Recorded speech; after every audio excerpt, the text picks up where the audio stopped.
There are a couple of options which are available to open a new workbook in Excel. You right click on the desktop, New, Excel, create a new workbook. Other option is this Start menu. We'll write Excel, click on Excel, again a new workbook for us. There are few things which I want to discuss. This is a formula bar or function bar. We can see the content of a cell, or we can edit this content also of any cell. This is a name box. We can see the address of a cell. Right now you can see it is A1 because we are standing on A1. If I click on any other cell, you can see that I'm standing on F9, which is F column and 9th row. These are the tabs: Home tab, Insert tab, Page layout, Formulas and all. Under each tab we have a lot of options. Under these options you can see it is written as Clipboard, Font, Alignment. These are all groups. Under the Home tab, we have a number group and we have all the options related to that group. Again, same way, Insert, Table, Illustrations, Charts and so on. And this whole thing is known as a ribbon. If you want to minimize this whole ribbon, you can click on this up arrow, it will get minimized, and vice versa to maximize it. This is a quick access toolbar where you can see Save, Undo, Redo options. Under this, you have this drop down arrow where you can create or add more commands to it. If I click on it, if I want to add any command, I click on Cut, we can click on Add and OK. So this cut command will get added into it. This is a status bar where you can see that ready is written. It means that Excel is ready to take actions from you. If I press F2 in any cell, you can see that edit is written because we are now in editing mode. There are few view options available. You can see that this is a normal view, page layout and page preview that we're going to see in printing options. This is zoom in, zoom out options available. And if you want to find any help from Excel, in that case you can click on this question mark, or you can press F1 on your keyboard. If I click on this question mark and if I type in, for example, keyboard shortcut, let's say keyboard shortcuts, and if I press enter, you can see the list of options which are available from this help menu. And if I click on this keyboard shortcuts in Excel 2010, I can have a list of all the shortcuts which are available in 2010 that you can make a use of. The last point of this whole window is this file tab. If I click on it, you can see a lot of options are coming. Under this, you can see this options. And again, this is to customize the whole Excel program. Whenever you open new workbook, you have 3 number of worksheets with you. If you want, you can change that number from here. You can see if I click on this, you can see that it is from 1 to 255, any number you can give. And if I say, put it at 10, and if I press OK, and whenever I open a new workbook in the future, I can have that number of worksheets. And the shortcut which I have used for opening a new workbook is Control N. Thank you.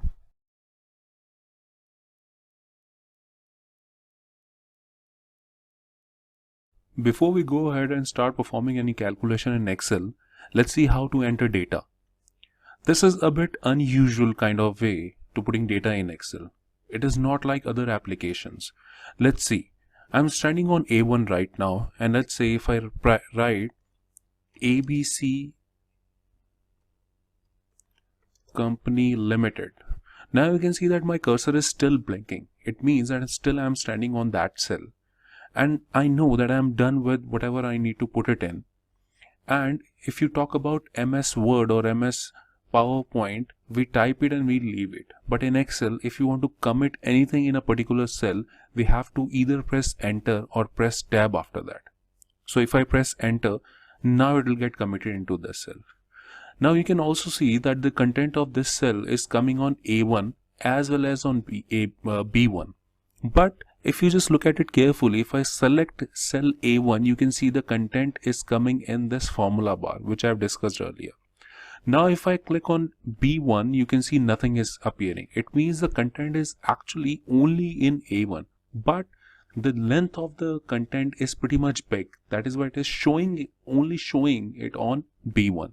If I write anything on this cell, let's say A, and if I press enter, you can see now it is not coming because a text is coming in the way.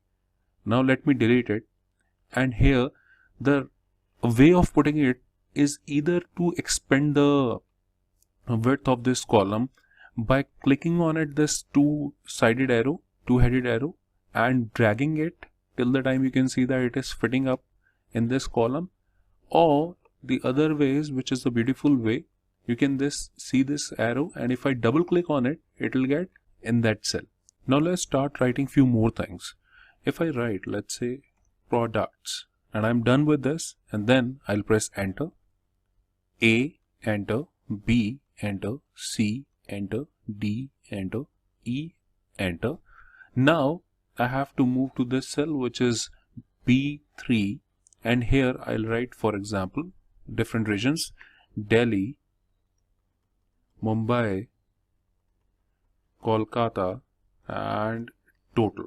Now I'm writing and I'm pressing right arrow key. That is why it is moving towards right. If I press enter, it will go obviously towards down. That is a setting in the file tab that I'll show you later. Now in this case, if I want to navigate, for example, if I want to go to this products, if I press home, I'll go to this product in the very first occupied cell in that row. If I press, or if I want to go to the total, either I go to one by one pressing right arrow key, or if I'm standing on this product and if I press control right arrow, I'll directly jump to this cell. If you want to go to the very first cell of the worksheet, we can press control home, and if I want to go to the very last cell, occupied column and row, I'll press control end. So last occupied column and row it will jump to. Now there are a few things to copy and paste the data also. First we need to select the database like this, and then either we can press control C, and wherever we want to paste it, we click over there and we press control V. So it will get copy and pasted over there. This is very usual method. Else, when you can see the data is selected, and if I move my cursor towards the border of this, you can see a four-sided arrow. When I click on it, I can drag it somewhere else. For example, here, if I leave it, you can see that it is there. Now if I again put my cursor over here and clicking on it using control key, and then when I click on it using control key, and now if I drag it, it will copy and paste it also. So these are the few ways that you can use, and which are very handy. Now if you want to go to the next worksheet, which is sheet 2, either you click on it using mouse, or you can use a shortcut which is control page down, or if you want to move to the previous worksheet, which is control page up. The last part of this video is how to save the worksheet. We'll go to file tab and save as, or you can save it also. If I go to save as, now on this Excel workbook, you can see a lot of options are coming, out of which Excel 97 2003 option is for those people. If you want to send this file to someone else who are using any previous version of Excel, which is between 97 to 2003, you have to save it in this format, else they'll not able to open this file. If you want to go with a normal workbook, then you can go with this Excel workbook and you can click on save. Thank you.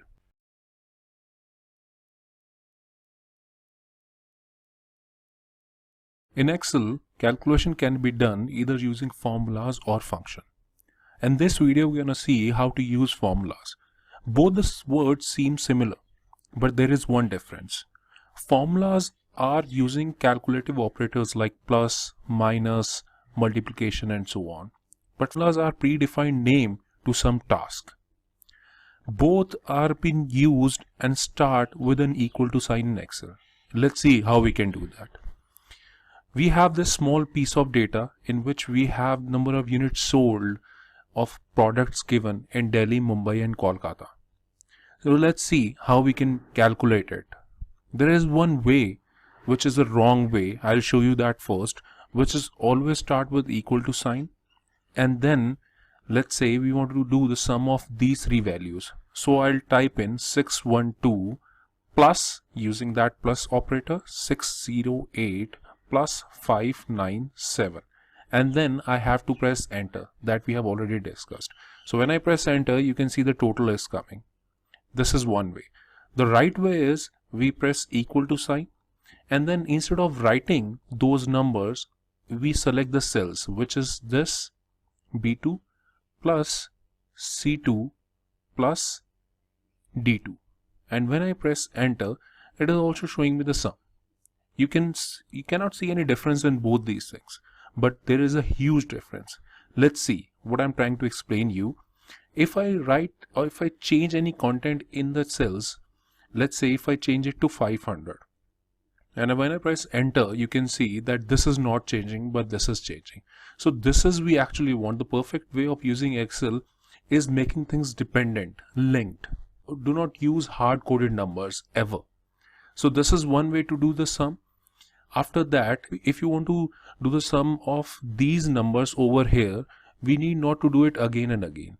If you go to the right bottom corner of this particular selection, you can see the plus sign is coming. So either you can click on it and drag it one by one.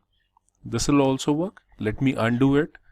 And the other way is you can see this plus sign, and if I double click on this, it will copy and paste it directly. Because the logic behind it that it knows that there is some data on the left, either on the left or on the right side of this column. So that is why it is doing it. Now the average is, again you can do equals to this total and then divided by the number of content, which is 3. When we press enter, it will show me the average of the units sold in these 3 regions. Again, if I double click on it, it will copy and paste, but before that the number of decimal places are pretty much big. If you look at it, we can either increase or decrease this. When I click on it, it will decrease it. If I click on this, it will increase the number of decimal places. So let me decrease it to, let's say, 1, and then when I double click on it, it will copy and paste it down.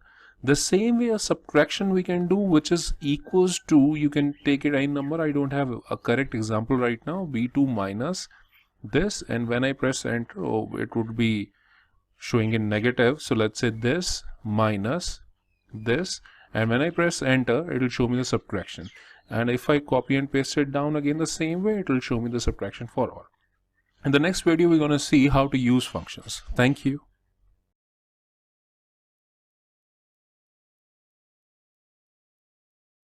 Knowing the behavior of Excel's rows and column is as important as doing calculation in Excel.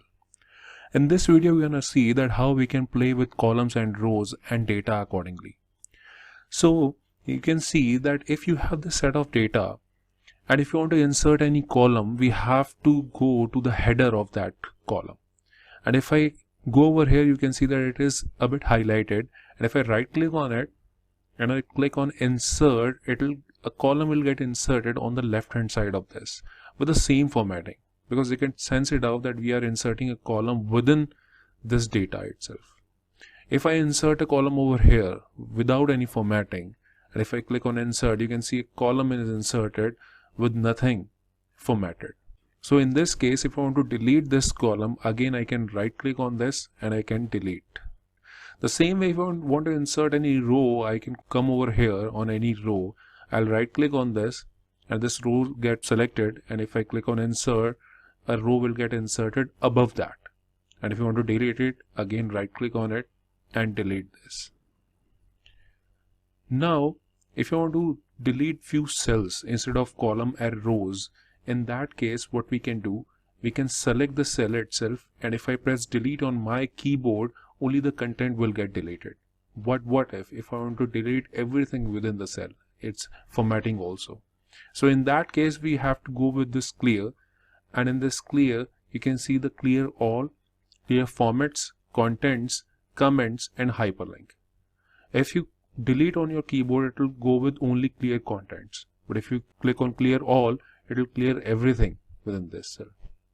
Now we'll select this range itself and we can go on with clear and clear all. Everything will get clear.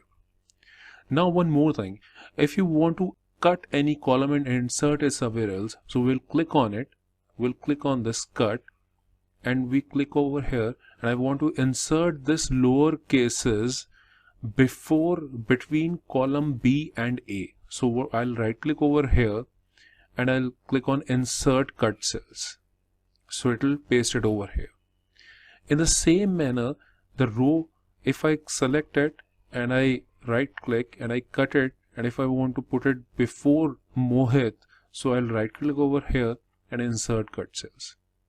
In the same manner, if you want to insert multiple columns or multiple rows, in that case I have to select those rows and I'll right click over here, I'll cut on it and I'll click over here, insert and insert cut cells, so multiple rows can get inserted. And if you want to insert multiple blank rows, in that case again I'll select it over here, I'll right click and I'll click on insert.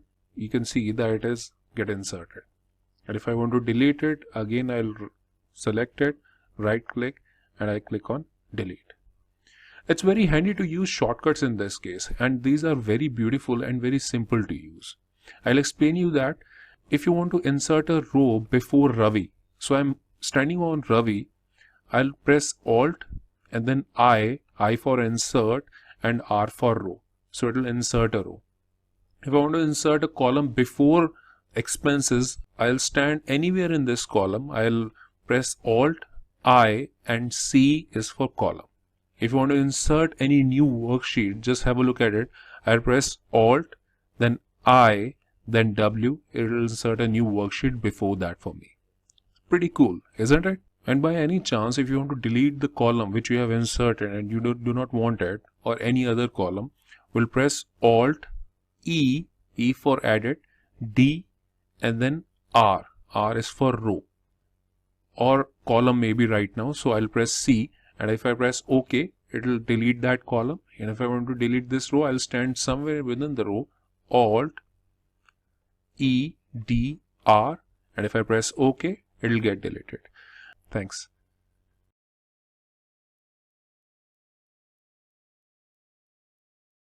Sometimes we come across the need of searching data in Excel.